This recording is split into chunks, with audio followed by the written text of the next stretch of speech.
నమస్తే అండి అందరికీ. నేను మీ Madhavi Krishna. Welcome to my channel Madhavi Krishna Telugu కథలు, తెలుగు స్టోరీస్. హృదయం ఊగిసలాడే 70వ భాగం. మన పిల్లల ఆల్చిప్పల్లాంటి కళ్ళను మరింత విశాలం చేసి రెప్పలు కొడుతూ అడుగుతున్న కావేరి వైపు చూసి షాక్ తిన్నాడు అర్ణవ్. అది జనాంతికంగా అన్నది. మన అంటే మన అని కాదు. సర్దుకోవడానికి ప్రయత్నించాడు అర్ణవ్. ఇలా నా కళ్ళలోకి చూసి చెప్పా మాట? అతని గెడ్డం పట్టుకుని బలవంతంగా తన వైపు తిప్పుకుంటూ దబాయించింది. ముందు అతను ఒప్పుకోవడానికి ఇష్టపడలేదు. ఆమె సహనంగా అతని సమాధానం కోసం ఎదురు చూస్తూ ఉండడంతో ఇక నోరు మెదపక తప్పలేదు అతనికి. నాకు నీతో ఫ్యామిలీ కావాలనుంది కావేరి, కానీ భయంగా ఉంది ఆమెని తన వైపుకు లాక్కుంటూ అన్నాడు. అతని కంఠం చిన్నగా వణకడం తెలుస్తూనే ఉంది ఆమెకి. ఎందుకు భయం? నేను నిన్ను మోసం చేస్తాననా? అడిగింది మృదువుగా అతని బుగ్గలు సాగదీస్తూ. కాదు, నా తండ్రి ఎలాంటివాడో తెలీదు. మా అమ్మ ఒక ప్రాస్టిట్యూట్. నేను కూడా అలానే తయారైతే నిన్ను మోసం చేస్తేనో? ఆమె చూపుతో చూపు కలపలేని వాడిలాగా కళ్ళు దించుకుని అన్నాడు ఆమెతో. అతని ఆలోచన విధానానికి ఆమెకి షాక్ తగిలి కొన్ని నిమిషాల పాటు ఏమీ మాట్లాడలేకపోయింది. మందుల ప్రభావం వల్ల అతను కొంచెం పరధ్యాసగా ఉన్నాడో లేక మత్తు పూర్తిగా వదలలేదో కానీ మనసులో భయాలని నిస్సంకోచంగా ఆమె ముందు బయట పెట్టేశాడు. మామూలు పరిస్థితుల్లో అతను చచ్చినా అలా మాట్లాడాడని అతనికి తెలుసు. అది ఆమెకి కూడా తెలుసు. నిస్సిగ్గుగా ఆ పరిస్థితిని తనకి అనువుగా మార్చుకుంది కావేరి. నిన్ను ఒక వ్యక్తిగతమైన ప్రశ్న అడగొచ్చా? అతనికి మరింత దగ్గరగా జరిగి అడిగింది. అర్ణవ్ ఆమె నుదుటి మీద పడుతున్న ముంగురులను సవలిస్తూ అడగమన్నట్టుగా తల ఊపాడు. నీకు నేను కాక ఎంతమంది అమ్మాయిలు ఈ రకంగా పరిచయం? తామిద్దరి వైపు చూపిస్తున్నట్టుగా తన చేతిని ఆడిస్తూ అడిగింది. నిజంగా తెలుసుకోవాలని అడుగుతున్నావా? ఆమె చేతిని తన చేతుల్లోకి తీసుకుని ఆమె వేళ్లలోకి తన వేళ్లని లింక్ చేస్తూ అడిగాడు అర్ణవ్. ఆమె ధైర్యాన్ని కూడగట్టుకుంది. అతను ఎలాంటి విషయాలు చెప్పినా విని తట్టుకోవడానికి సిద్ధపడింది. నిజానికి అతని గురించి తనకేం తెలుసని? అతను తనంతట తాను చెప్పిన విషయాలు తప్ప ఇంకేమీ తెలియవు. ఆమె మనసులో అలజడి అతను గ్రహించాడు. సీత, గీత, రిధిమ అంటూ వేళ్ల మీద లెక్కించడం మొదలుపెట్టాడు.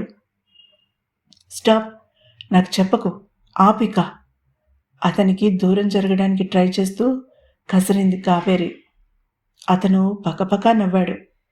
మరి వింటానన్నా? కవ్వించాడు ఆమెని. మరీ అంతమందితో ఇలా సరసాలాడితే వినే ఓపిక లేదు నాకు.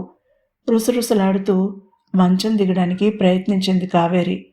అతను ఆమె నడుము చుట్టూ తన చేతిని బిగించి ఆమెని దగ్గరికి లాక్కున్నాడు. ఊరికే తమాషాకి అన్నాడు ఆమె ముక్కు మీద ముద్దు పెట్టుకుంటూ. ఇలాంటి సమయంలో తమాషాలు చేస్తే ప్రాణం మీదకి వస్తుంది, జాగ్రత్త, సీరియస్గా బెదిరించింది కావేరి అతన్ని. అతను వెంటనే తన కాళ్లతో ఆమె కాళ్ళని బంధించి ఆమె చేతులను తన ఒక చేత్తో బంధించాడు. ఉన్న ఒక్కగానొక్క లవర్ని, కాబోయే మొగుడిని అలా బెదిరించొచ్చా? ఆమె కదలకుండా తన పట్టు బిగుస్తూ అడిగాడు. అతని మాటలకి ఆమె మనసు ఆనందంతో తుళ్ళిపడింది. ఆ మెరుపు కళ్ళలో చెమక్కుమని మెరిసింది. అతను నవ్వుతూ చూస్తున్నాడు ఆమెలో వచ్చిన మార్పుని. ఇలాగేనా ఒక అమ్మాయికి ప్రపోజ్ చేయడం? కొన్ని క్షణాలకి తేరుకుని కోపం నటిస్తూ అడిగింది కావేరి. ప్రపోజ్ చేయడం అంటే ఎదుటి వ్యక్తికి ఛాయిస్ ఇవ్వడం. నీకు అది ఇవ్వడం లేదు నేను. నాకు నేను ఇచ్చుకోవడం లేదు. నువ్వు నా సొంతం కావేరి. నీ మీద వేరే ఎవడి చెయ్యి పడినా చంపేస్తాను. అలానే నేను నీకు సొంతం. నా మీద ఎవరి చెయ్యి పడినా అంటున్నా అతన్ని మధ్యలోనే ఆపేసింది. నిన్ను చంపేస్తాను ఆమె పూర్తి చేసింది. అతను గట్టిగా నవ్వబోయి ఆమె భుజం మీద తన పెదవులను ఆనించి నవ్వు నాపుకున్నాడు. అప్రయత్నంగానే అతని జుట్టులోకి చేతిని పోనిచ్చి అతని తలని తన గుండెలకేసి హత్తుకుంది కావేరి. ఎడారిలో నడిచి నడిచి వచ్చిన వాడికి ఎదురుగా ఒయాసిస్ కనిపించినంత తృప్తి ఉంది అర్ణవ్ విడిచిన నిట్టూర్పులో. అతని భయాలు, అనుమానాలు అన్నీ పటాపంచలైపోయాయి కావేరి గుండెల్లో నుంచి వరదలై ఎగదన్నుకొస్తున్న ప్రేమశక్తికి. కావేరి, నీకు ముందు ఒకే ఒక అమ్మాయి నా లైఫ్లో ఉండేది. నేను ట్రైనింగ్లో ఉన్నప్పుడు పరిచయం. తను ఐఏఎస్ కేడర్, నేను ఐపీఎస్. తన పేరు మంజుష. ట్రైనింగ్ పూర్తయ్యాక ఇద్దరికీ వేరు వేరు ప్లేసెస్లో పోస్టింగ్స్ వచ్చాయి. కొన్నాళ్ళు లాంగ్ డిస్టెన్స్ రిలేషన్షిప్ బాగానే ఉంది. ఉదయం రాత్రి ఫోన్లు, వీలైతే వీడియో చాట్లు. ఒకసారి నా పుట్టినరోజుకి తను సర్ప్రైజ్గా వచ్చింది. అప్పుడు అంటూ చెప్పడం ఆపి తలెత్తి కావేరి కళ్ళలోకి చూశాడు. ఆమె మాట్లాడలేదు. అతను చెప్పేది వినడం కోసం ఎదురు చూస్తోందని అర్థమైంది అర్ణవ్కి. ఈ విషయం మూడో మనిషితో షేర్ చేసుకోవాలని అతను ఎప్పుడూ అనుకోలేదు. కిరీటికి చూచాయగా తెలుసు. అంటే అనుమానం ఉంది, కానీ తనంతట తానుగా అర్ణవ్ నోరు తెరిచి ఎప్పుడు చెప్పలేదు. ఇప్పుడు కావేరికి చెప్పడానికి ఇబ్బందిగా అనిపించింది. ఆమె సహనంగా ఎదురు చూస్తోందని అర్థమై నోరు విప్పాడు. నేను అప్పుడు రూమ్మేట్స్తో ఉండేవాడిని. పాపం ఆమె నా కోసం వచ్చింది కాబట్టి ఇద్దరం హోటల్లో రూమ్ అని తిరిగి ఆమె వైపు చూశాడు. చెప్పేదేదో సరిగ్గా చెప్పు.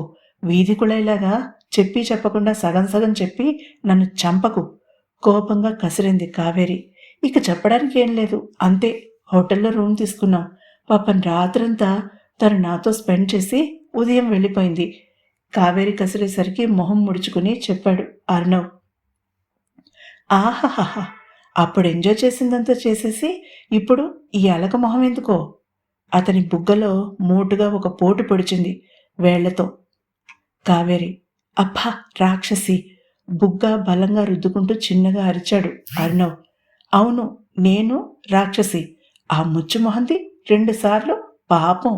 ఒకసారి నీకోసం వచ్చింది పాపం, రెండోసారి నీతో రాత్రంతా స్పెండ్ చేసింది పాపం. నిన్ను దాన్ని కూడా కలిపి పెద్ద బాణలో నూనె కాచి అందులో వేపుకు తినేస్తాను. అతని మీద పడి కరిచినంత పని చేస్తూ తన అభిప్రాయాన్ని నిస్సంకోచంగా చెప్పేసింది కావేరి. పాపం అన్న పదం పలుకుతున్నప్పుడల్లా తన వేళ్లతో కొటేషన్స్ సైగ చేయడం మర్చిపోలేదు కావేరి. శాంతించు కావేరి తల్లి. నీ అరుపులకి పక్క గదిలో నుంచి కిరీటి, నర్మద వచ్చారంటే ముందు మన చర్మాలు ఒలిచేస్తారు ఇలా పడుకున్నందుకు. ఆమె నోటిని అదుముతూ అర్ధనగ్నంగా ఉన్న తమ శరీరాల్ని చూపిస్తూ హెచ్చరించాడామెని అర్ణవ్. ఆ మందు బాగా పనిచేసి ఠక్కున నోరు మూసుకుంది కావేరి. తేలికగా ఊపిరి పీల్చుకున్నాడు అతను.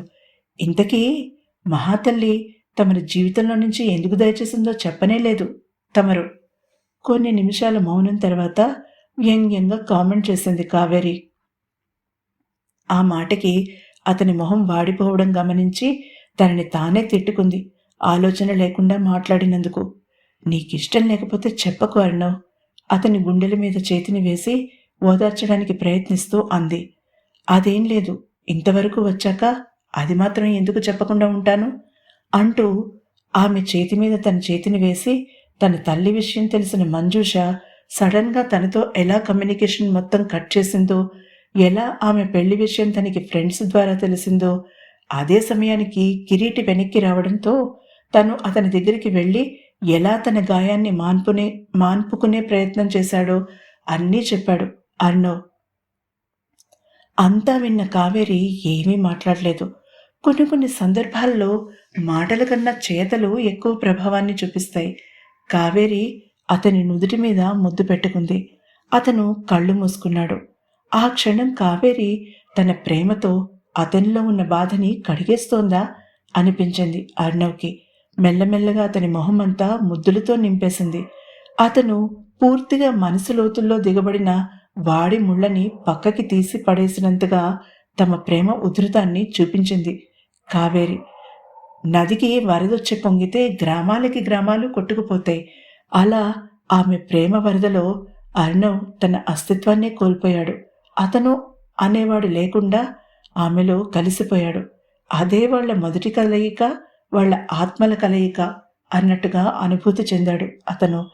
చిన్న సెలయేరుగా ప్రారంభమై కొండలు కోనలు దాటుకుని వాగులు వంకలుగా మారి చివరికి గంభీరమైన నదిగా ఆవిర్భవించి నిండుగా కుదురుగా ముందుకు ప్రవహిస్తూ తన అస్తిత్వాన్ని సముద్రుడిలో కలిపేసుకున్నట్టుగా కావేరి అర్ణవ్లో కలిసిపోయింది. శరీరాలు, ఆత్మలు, మనసులు కూడా ఒకటిగా మారిన వేళ అలసి సొలసి నిద్రలోకి జారుకున్నారిద్దరు. డోర్ ఎందుకు లోపల నుంచి లాక్ చేసింది? కాఫీ కప్పుల్ని చేత్తో పట్టుకుని అర్ణవ్ ఉన్న గది తలుపు తొయ్యడానికి ట్రై చేస్తూ అడిగింది నర్మద. పేపర్ చదువుతున్న కిరీటి పేపర్లో నుంచి తలెత్తి చూశాడు. అలసిపోయి లాక్ తీయడం మర్చిపోయి ఉంటారు, అలాగే నిద్రపోయి ఉంటారు. కిరీటి కోపం, సిగ్గు, భయం కలిసిపోయి మిక్స్డ్ వెజిటబుల్ కర్రీలా కనిపించాయి ఆమె మొహంలో భావాలు. కిరీటికి నవ్వబోయి ఆగిపోయాడు, ఎలా రియాక్ట్ అవుతుందో తెలియక. అసలే రాత్రి నుంచి ఫైర్ బ్రాండ్లో ఉంది నర్మద, మూడ్ బాగోక. ఆమెని మంచి మూడ్లో ఉంచడానికి తలప్రాణం చిటికిన వేలులోకి వచ్చింది అతనికి. కావేరి అంటే అంత పొజెసివ్గా ఉండేవాడివి ఇలా మాట్లాడతావేంటి? కోపం కన్నా ఆమె కంఠంలో కన్ఫ్యూషన్ ఎక్కువగా ఉండడం గ్రహించాడు అతను. తన చేతిలో పేపర్ని పక్కన పడేశాడు. పెళ్లైన మగవాళ్ల మొదటి కంప్లైంట్కి నాంది ప్రస్తావన అక్కడ జరిగింది. పెళ్ళాం మీదే ఫోకస్ పెట్టాలి, న్యూస్ పేపర్ మీద కాదు. ఆ కాఫీ ట్రే పక్కన పెట్టు, ప్రశాంతంగా చెప్పినా కానీ ఆ కంఠంలో ఆజ్ఞ ఉంది. ఆమె బుద్ధిగా ట్రే టేబుల్ మీద పెట్టి అతని దగ్గరికి వచ్చి నిలబడింది.